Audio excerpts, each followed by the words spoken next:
Hello students, welcome back to my channel physics by Dev sir.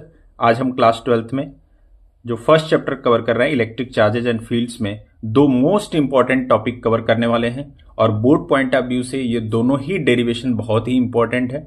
जिसमें से पहला है electric field due to an infinitely long straight wire और second topic जो आज हम कवर करने वाले हैं वो है electric field due to an infinitely long plane sheet.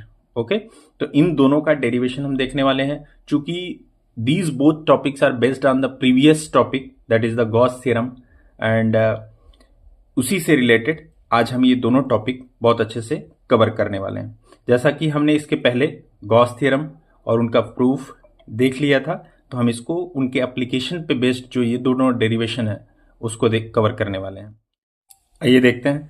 हमारा टॉपिक है कि electric field due to an infinitely long straight wire, यानी कि हम करना क्या चाह रहे हैं, कोई एक इनफाइनाइटली लॉन्ग स्ट्रेट वायर दिया हुआ है जो कि चार्ज्ड स्ट्रेट वायर है।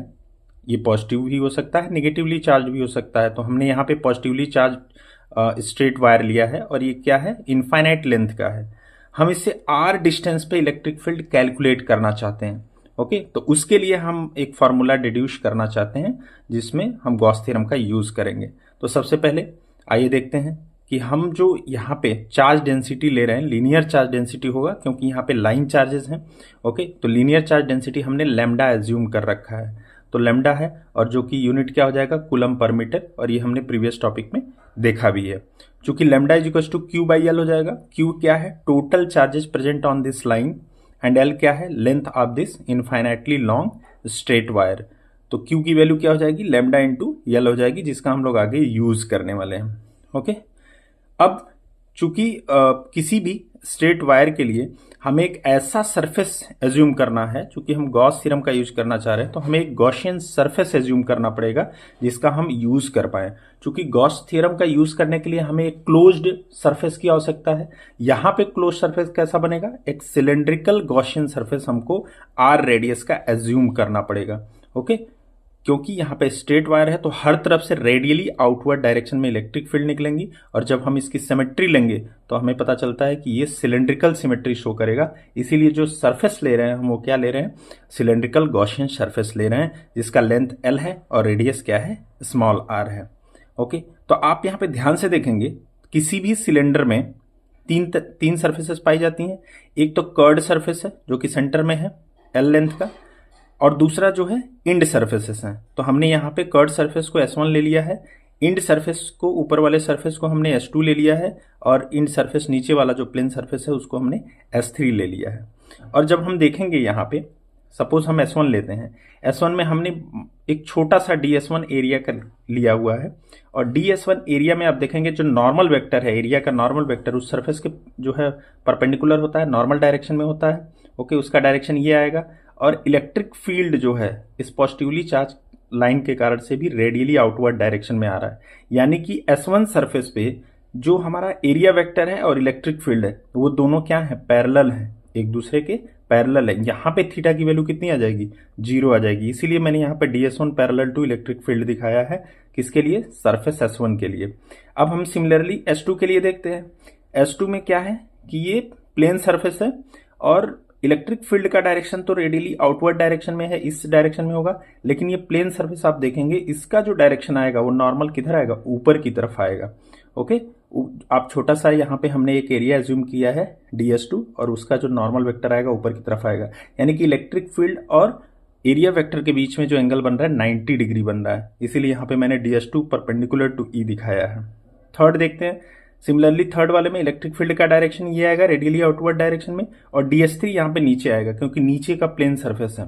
ओके, तो इस प्लेन सरफेस के परपेंडिकुलर जो है एरिया वेक्टर आएगा, इसीलिए DS3 is also perpendicular to E हो गया।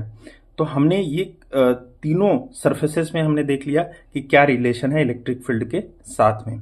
ओके, तो आपको पता है कि जो हमारा थ्योरम है उसमें हम क्या करना है, सबसे पहले फ्लक्स निकालते हैं। तो फ्लक्स क्या हो जाएगा, E डॉट DS, ये हम ऑलरेडी पढ़ चुके हैं क्लोज लूप के लिए।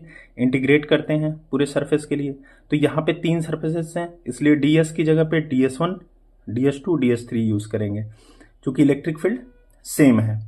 तो पहले के लिए S1 सरफेस के लिए EDS1 cos थीटा, थीटा की वैल्यू कितनी आ जाएगी 0 डिग्री आ जाएगी। दूसरे के लिए EDS2 cos 90 डिग्री आ जाएगा। तीसरे के लिए क्या हो जाएगा EDS3 cos 90 डिग्री हो जाएगा। और जब हम वैल्यू पुट करेंगे तो आप जानते हैं cos 0 की वैल्यू 1 होती है, तो ये EDS1 तो हो जाएगा, लेकिन cos 90 की वैल्यू 0 होती है, cos 90 की वैल्यू 0 होती है, तो ये दोनों जगह पे क्या हो जाएगा 0 0 आ जाएगा। तो अब जो रोल है okay, only curved surface contribute कर रहा है टोटल फ्लक्स में, कर्ड सरफेस। तो electric field into integral of DS1। अब जैसे ही DS1 को आप इंटीग्रेट करेंगे तो पूरा जो है कर्ड सरफेस हमको निकालना पड़ेगा, एरिया ऑफ कर्ड सरफेस। तो एरिया ऑफ जो कर्ड सरफेस होता है किसी L लेंथ के सिलेंडर का, वो कितना होता है 2πr L होता है। तो यहाँ पे देखिए आप फाई ई की वैल्यू हमने क्या देखा E into 2πr L। Phi E Gauss theorem से Q अपॉन एप्सिलॉन नॉट हो जाएगा, ये किसके इक्वल हो जाएगा E इंटू 2πrL के। तो यहाँ पे Q, ये जो हमने Q लिया है लेमडा इंटू L, ये Q की जगह पे यूज करेंगे। और जब आप सारे चीजों को पुट करके देखेंगे तो यहां से इलेक्ट्रिक फील्ड की जो वैल्यू आ रही है वो कितना आ रही है लेमडा अपन 2π/0 और यह एक बहुत ही इंपॉर्टेंट कंक्लूजन है। आप यहां से देख सकते हैं कि electric field lines inversely proportional है किसके, आर के, रेडियस के। यानी कि जैसे जैसे हम दूर जाएंगे इस लाइन चार्जेस से जैसे जैसे हम दूर जाएंगे इलेक्ट्रिक फील्ड की वैल्यू क्या होती जाएगी, कम होती जाएगी, उसकी इंटेंसिटी घटती चली जाएगी। तो ये एक इंपॉर्टेंट डेरिवेशन था जो कि गॉस थ्योरम पे बेस्ड है। और इसका क्या आला है value, E is equal to lambda upon 2π/0 किसी भी इनफाइनाइटली लॉन्ग स्ट्रेट वायर के लिए। ओके, नेक्स्ट जो मेरा टॉपिक है electric field due to an uniformly charged infinite plane sheet. अभी हमने क्या देखा, इनफाइनाइटली लॉन्ग स्ट्रेट वायर का देखा है। अब मुझे क्या देखना है, इनफाइनाइटली लॉन्ग प्लेन शीट का अब हम देखेंगे। ओके, इसके पहले हमने 2D मॉडल 1D देखा है। अगर हम लाइन की बात करते हैं तो लाइन क्या है 1D है, और यहाँ पे शीट क्या है 2D है। अब किसी 2D प्लेन शीट पर सपोज ये जो है यूनिफॉर्मली चार्ज्ड है, तो हम इलेक्ट्रिक फील्ड निकालना चाह रहे हैं किसी r डिस्टेंस पे। ओके, तो इसमें देखते हैं कि हमने मान लिया कि जो प्लेन शीट है वो यूनिफॉर्मली चार्ज्ड है, और तो चार्ज डेंसिटी हमने क्या ले लिया है, सिग्मा ले लिया है। और चार्ज डेंसिटी यहाँ पे सिग्मा बराबर क्या हो जाएगा, Q/A हो जाएगा, क्योंकि चार्ज पर यूनिट एरिया होता है जिसका हम लोग आगे यूज करने वाले हैं। ओके, हमने यहाँ पे आप देख रहे हैं कि एक सिलेंडर लिया है, जो गॉसियन सरफेस यहाँ पे हमने एज्यूम किया है वो सिलेंडर एज्यूम किया है।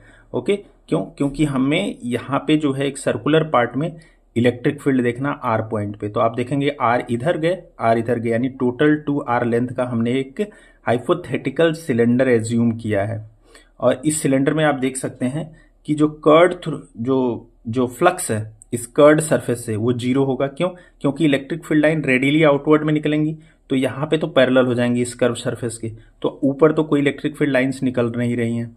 तो इसीलिए सिर्फ और सिर्फ क्या होगा, ये प्लेन सरफेस कंट्रीब्यूट करेगा इलेक्ट्रिक फील्ड में, इलेक्ट्रिक फ्लक्स निकालने में। ये एक इस डायरेक्शन में और दूसरा इसके अपोजिट डायरेक्शन में। अगर ये P पॉइंट पे हम इलेक्ट्रिक फील्ड निकालें तो यहाँ P' पे इलेक्ट्रिक फील्ड होगा, और सेम होगा R डिस्टेंस पे दोनों ही। तो यहां हम देख सकते हैं कि इन्हीं दोनों प्लेन सरफेसेस की वजह से ही इलेक्ट्रिक फील्ड आएगा, और वो कितना आएगा EA प्लस EA। क्यों, क्योंकि होता है इलेक्ट्रिक फील्ड जो फ्लक्स होता है वो क्या होता है, electric field dot area vector. तो यहाँ पे एरिया वेक्टर A हमने लिया है, और दोनों सेम डायरेक्शन में, तो थीटा की वैल्यू क्या हो जाएगी 0, तो cos 0 की 1 हो जाएगी। इसलिए यहाँ भी फ्लक्स EA आएगा और यहाँ भी फ्लक्स EA आएगा। और जब टोटल फ्लक्स हम लेंगे इस चार्ज शीट की वजह से, इतने एरिया की वजह से, तो कितना आएगा 2EA आ जाएगा। ओके, चूंकि यहाँ पे Q की वैल्यू सिग्मा इंटू A हो जाएगा, और गॉस थ्योरम हमें पता है Q/ε0 होता है। तो हम जब फाई E की जगह पे Q/ε0 रखेंगे और इसको इक्वल करेंगे 2EA के साथ में, तो Q की वैल्यू सिग्मा इंटू A रखने पर आप देखेंगे A और A दोनों साइड से कैंसिल आउट हो रहा है, और सीधा सीधा इलेक्ट्रिक फील्ड की जो वैल्यू आ रही है वो σ/2ε0 आ रहा है। और यह एक इंपॉर्टेंट कंक्लूजन है, किसी भी R डिस्टेंस पे जब हम किसी प्लेन शीट में infinitely uniformly charge infinite plane sheet पे R डिस्टेंस पे इलेक्ट्रिक फील्ड निकालने चाहते हैं, तो ये फॉर्मूले का यूज होगा σ/2ε0। ओके, दो चीज यहाँ पे कंक्लूजन आप देख सकते हैं कि ये R पे डिपेंड नहीं कर रहा है, यानी कि कितना भी दूर चले जाइए आप, ये इलेक्ट्रिक फील्ड की वैल्यू पे फर्क नहीं पड़ेगा, ये चीज आप ध्यान रख सकते हैं। दूसरा चीज कि अगर पॉजिटिवली चार्ज लिया हमने तो इलेक्ट्रिक फील्ड का डायरेक्शन रेडियली आउटवर्ड है। अगर यहाँ पे नेगेटिवली चार्ज पार्टिकल्स लेते हम, यूनिफॉर्मली चार्ज पार्टिकल्स लेते तो ये क्या होता, इनवर्ड्स डायरेक्शन में होता। ओके, तो बच्चों आज हमने दो इंपॉर्टेंट डेरिवेशन देखे हैं जो कि बोर्ड पॉइंट ऑफ व्यू से बहुत इंपॉर्टेंट है। एक uniformly infinite long charge wire का देखा है, दूसरा हमने देखा है uniformly charge infinite plane sheet कि आर डिस्टेंस पे हम इलेक्ट्रिक फील्ड कैसे निकालेंगे। तो आगे इसी तरह के कंटेंट और वीडियो को देखने के लिए चैनल को लाइक एंड सब्सक्राइब करें। Thank you very much for watching this video.